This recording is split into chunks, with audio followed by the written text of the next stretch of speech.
almışsan gel otur yanımda. Ay kesip gelmez. Ben düşüremez kesme otur. Düşmək istəyirsiniz? Gözdən düşürsünüz. Ben de bilmiyorum gelin. Bir hele yok. Xahiş ederim ancak telefonu düz tut. Yerləşin. Ayaqsı durabilirsense dur çek. Yo, yerləşirsiniz ehtiyac yox. Ha olsa pis olmaz ha. Nəsə var belə sudan satın. Bint vereyim, bintlə. Şiş tadı yoxdur burada. Yox, bax bu hissədə elə bir nəsə var. Harda? Qızarılır şimdi. Göstər bir dənə. Mərkəz, bax orada. Ha bura şeydə şışqa çıxdı orada. Deydək ora. Kaynar tez gel. Zəhmət olsanız buz falan nəsə varsa qoyalım. Eləmə olar. Elə Ne derim?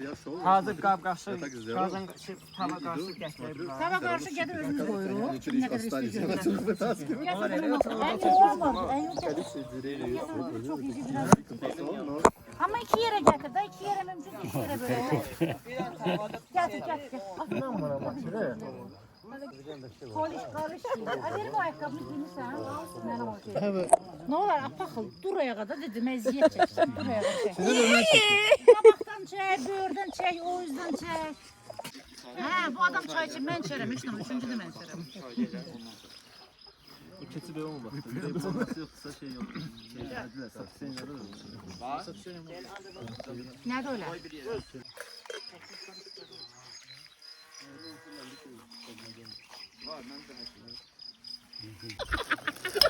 Yaşa çek yukarıdan çek. Bu da yemek görünüşü ne derim?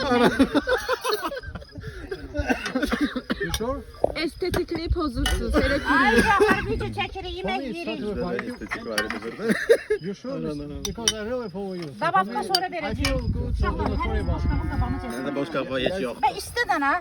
Boşkab ver. Sadece keçisin. Niye Təşəkkürlər. çekirsen fasulye biraz yerine. Çəkirəm amma Sen yiyirsen. Bana boşkab. Ben niye buradasın? Niye yiyir? Niye burada? Sen yiyirsen. Ya buradasın. Kime verim? Yo yemek yiyen yoktu da.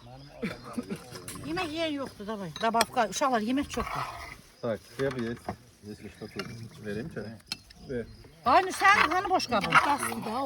Az yemeği yiyor. Çok yemek. Aa, sən də maşallah. Ay uşaklar yemek verin dabapka. Hele yaxşıdır.